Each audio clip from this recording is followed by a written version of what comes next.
안녕하십니까, 팽채용입니다. 한국 사회 이슈를 발굴하고 다양한 시선으로 분석하는 뉴스프리즘, 지금 시작합니다.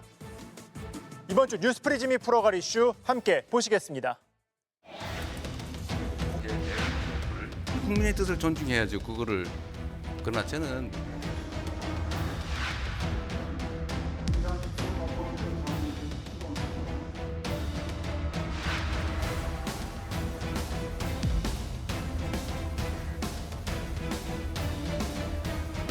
현직 대통령의 연임 개헌 문제 이런 등등은 그건 결국 주권자인 국민 여론과 국민의 선택의 문제라고 저는 생각을 해요.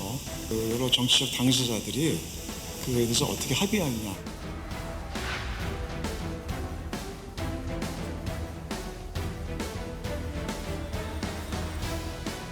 국민들이 결단을 해야 될 문제 아닌가 싶습니다. 통상적으로는 재임 중 대통령에 적용하지 않는다고 해석하는 게 좀 맞다고 생각합니다.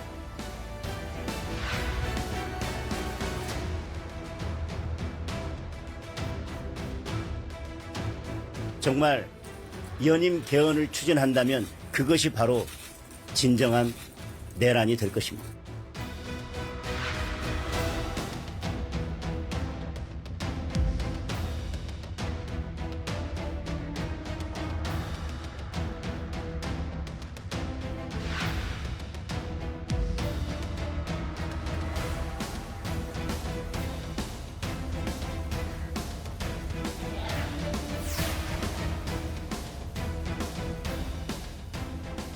(22대) 후반기 국회 출발과 함께 조정식 국회의장이 야심차게 꺼낸 개헌 논의가 시작부터 좌초될 위기에 놓였습니다.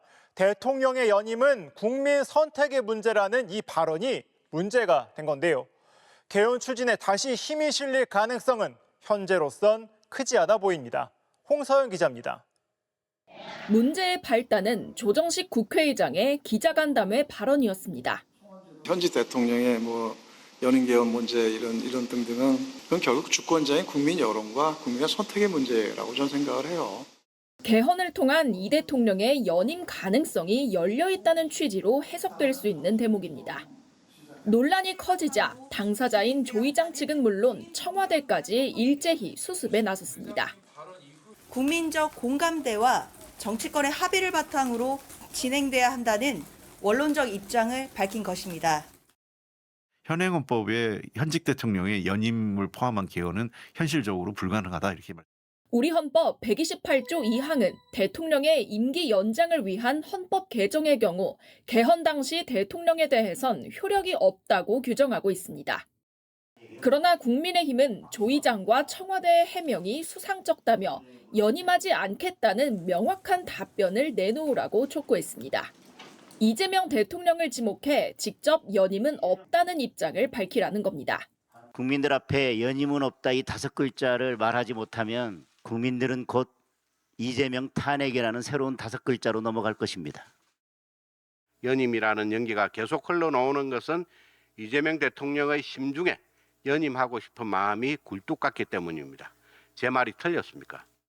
민주당 지도부는 야권의 공세에 대해 막무가내식 억지 주장이라며 논란 확산을 차단하고 나섰습니다.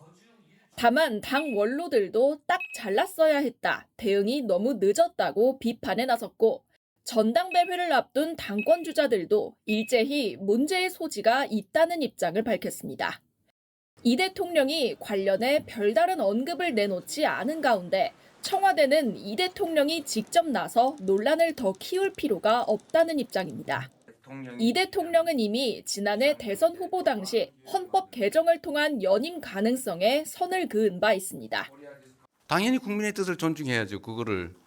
그러나 저는 이 개헌 당시에 대통령이 헌법 개정을 해서 그 개정된 헌법에 따라서 추가의 어떤 혜택을 받겠다는 걸 우리 국민들이 쉽게 용인하지 않을 거라고 봅니다. 그렇게 쉬운 일이겠어요? 좀 의심을 거둬주시기를. 다만 일각에서는 청와대의 모호한 태도가 계속될 경우 향후 국정 운영에 부담으로 작용할 수 있다는 우려가 나옵니다. 대통령의 연임 문제로 개헌 논의가 또다시 교착 상태에 빠지면서 개헌 동력이 시작부터 크게 꺾였다는 지적이 나옵니다. 연합뉴스TV 홍서연입니다. 개헌은 정치권의 오랜 숙제이자 풀리지 않는 난제로 자리를 잡고 있습니다. 마지막 개헌은 1987년 제9차 개헌인데요. 이후 개헌 시도는 있었지만 번번이 무산되면서 39년째 1987년 체제가 이어지고 있습니다. 재헌 헌법부터 39년간 9번이나 개헌을 했는데 이후 39년간 한 헌법이 유지되고 있는 것이죠. 이전에는 정치적 격변 탓에 또는 정권 연장을 목적으로 너무 헌법을 자주 뜯어고쳤다면 지금은 거의 40년간 이뤄진 사회와 경제의 변화 그리고 달라진 국민의식을 반영하지 못한다는 지적이 나옵니다. 국가 운영의 근간이 되어야 할 헌법이 제 역할을 못하고 있다는 비판이 이어지는 이유입니다. 특히 대통령 5년 단임제 한계는 정치권과 학계에서 오래 지적되어 온 문제입니다. 임기가 단 한 번이라 대통령의 국정 장악력이 일찍 떨어질 수밖에 없는데요. 반환점만 넘어도 레임덕이 조기화하는 현상이 반복됐고 이런 상황에서 긴 호흡이 필요한 정책이나 백년대계 사업은 일관성을 갖기 어려웠습니다. 임기 중 추적에 대한 국민의 정치적 평가가 이뤄지지 못한다는 문제도 있습니다.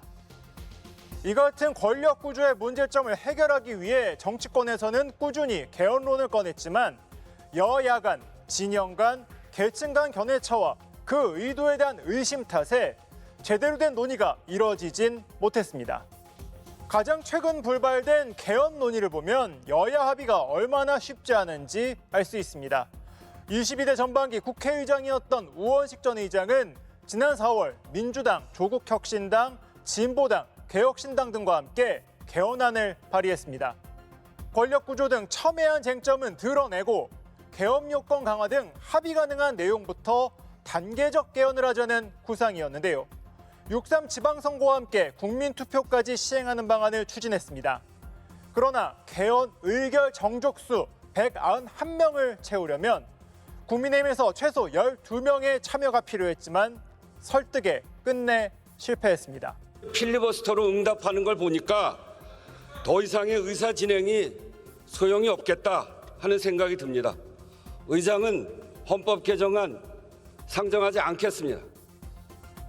앞서 국회는 2018년 문재인 정부의 개헌안과 2020년 국민발안제도 개헌안을 추진했지만 당시에도 국회 의결 정족수 부족 탓에 투표 불성립으로 끝났습니다. 재적 의원 3분의 2 찬성이 필요한 개헌안이 번번이 무산된 배경으로는 대화와 협치가 사라진 정치 상황이 자리 잡고 있다는 분석이 나오는데요. 여야가 각종 사안을 두고 충돌만 반복하면서 쌓인 불신이 합의를 막고 있다는 겁니다. 현재 헌법에는 단임 조항을 개정해 연임을 허용하는 개헌이 이뤄져도 현직 대통령에게는 적용되지 않는다고 명확히 적혀 있습니다. 그럼에도 개헌 논의 때마다 이어지는 논란에 학계와 시민사회는 우려의 입장을 분명히 했습니다. 김선웅 기자가 짚어봤습니다. 조정식 국회의장의 이른바 현직 대통령 연임 개헌 발언 직후 파문이 일자 곧바로 국회의장실은 헌법 128조를 잘 알고 한 발언이라는 입장을 냈습니다. 조 의장은 대통령 임기 연장 또는 중임 변경을 위한 헌법 개정은 그 헌법 개정 제안 당시에 대통령에게는 적용되지 않는다고 규정한 헌법 제128조 제2항의 내용을 충분히 인식하고 있습니다. 여기서 언급된 헌법 제128조 2항, 개헌 효력의 한계 규정으로 알려진 헌법 조항인데 연임 관련 헌법 개정의 효력은 현직 대통령에게 적용되지 않는다고 명시돼 있습니다. 즉, 법리상 애초에 헌법과 배치되는 내용이니 현직 대통령의 연임 가능성을 열어둔 발언이 아니라는 겁니다. 하지만 헌법 전문가들에 따르면 이론적으로 현직 대통령의 연임을 가능하게 하는 개헌이 불가능한 건 아닙니다. 헌법 128조를 삭제하는 개헌을 한 번 거친 뒤 중임제 등의 개헌을 한 번 더 하는 이른바 순차 개헌 방식을 사용하면 되기 때문입니다. 다만 이는 헌법에 대한 국민의 신뢰 보호 원칙에 어긋나고 두 차례 국민 투표를 치러내기 위한 정당성 확보 또한 매우 어렵습니다. 개헌을 했을 때에 연임 자체를 개정하는 건 충분히 가능하지만 현행 헌법이 갖고 있었던 효력을 부정하는 일이잖아요. 부분적인 정치 집단의 어떤 주관적 의식을 관철하려는 의도로 헌법 개정이라는 것이 논의된다면 그건 매우 위험합니다. 법조계뿐 아니라 시민사회에서도 조 의장의 발언에 우려를 표하며 철회를 촉구하고 나섰습니다. 현행 헌법상 당연히 가능하지 않은 것을 개헌 논의가 있을 때마다 이런 논란이 마치 이제 개헌이 뭐 집권 세력의 권력 연장을 위한 것이다 이런 식으로 오염되는 게 좀 우려스럽다. 그래서 시민단체들이 좀 입장을 빠르게 냈고. 법리적으로 현직 대통령의 연임 개헌이 불가능한 상황인데도 논란이 지속되는 건 결국 개헌을 둘러싼 정치권의 협치가 제대로 작동하지 않고 있다는 방증이라는 게 전문가들의 지적입니다. 실제 87년 헌법 체제의 보완 필요성을 두고는 여야의 원칙적 공감대가 형성돼 있지만 문제를 제기하기만 하면 정치적 의도에 대한 의혹을 거두지 못하며 실질적 논의에는 들어가지 못하는 악순환을 반복하는 게 여의도의 현실입니다. 이종수 연세대 법학전문대학원 교수는 1949년 정부 출범 이후 70여 차례의 개헌을 거쳐온 독일을 예로 들며 독일 정치권의 여야 간 수기와 협치가 개헌을 이끌어내온 것이라고 설명했습니다. 우리 사회 전반에 성숙한 정치 문화가 무르익지 않는 한 권력구조 개편이라는 뜨거운 감자를 안고 있는 개헌 문제를 진지한 공론의 장으로 끌어들이기란 쉽지 않아 보입니다. 연합뉴스TV 김선웅입니다. 미국과 프랑스 등 세계 여러 나라들에선 대통령제 하에서 권력 집중을 견제하기 위해 임기 규정을 강화해 왔습니다. 많은 나라들이 현직 대통령의 이른바 셀프 임기 연장은 제도적으로 차단하고 있는데요. 김지수 기자가 살펴봤습니다.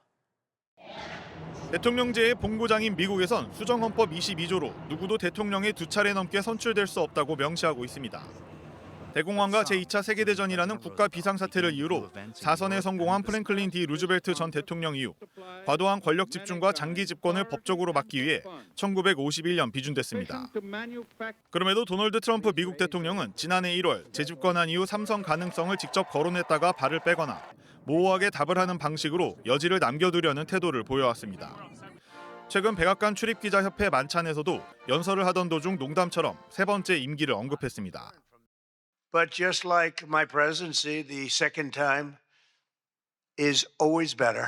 It's always better. And the third time will be better yet. 지난해 8월 볼로디미르 젤렌스키 우크라이나 대통령이 백악관을 찾았을 때는 3년 반 후 미 대선 시점에 우리가 누군가와 전쟁을 하고 있으면 선거가 없겠다는 말도 했습니다. 전시 상황에서 임기를 마친 후에도 계속 대통령직을 수행하고 있는 젤렌스키의 사례를 눈여겨본 셈입니다. 다만 미국은 대통령 임기 연장 개헌을 위해선 50개 주 중 4분의 3의 비준을 얻어야 하는데 미국의 정치 구조상 사실상 불가능한 조건입니다. 쿠데타와 장기 집권 역사를 겪은 중남미 국가들은 불소급 조항 및 단임제 엄격 적용 등 권력자의 임기 연장 시도를 막는 강력한 헌법 장치를 두고 있습니다.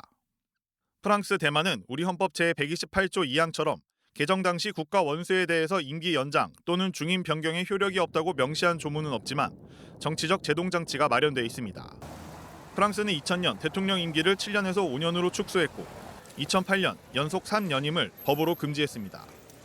개헌의 경우 상하원 합동회의에서 5분의 3 이상 찬성을 얻어야 하고 헌법재판소가 소급표 금지와 민주적 권력 이양의 원칙을 엄격히 적용합니다.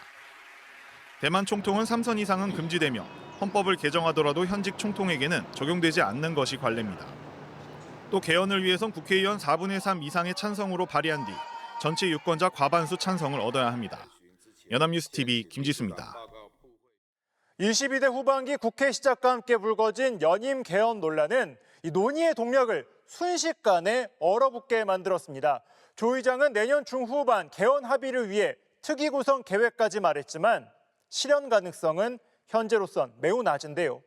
개헌은 정치적 신뢰가 있어야 가능한 만큼 불씨를 다시 살리려면 여야의 관계 회복이 먼저일 것 같습니다. 오늘 뉴스프리즘에서 준비한 내용은 여기까지입니다. 다음 주에도 우리 사회가 고민해볼 이슈를 가지고 찾아오겠습니다. 감사합니다.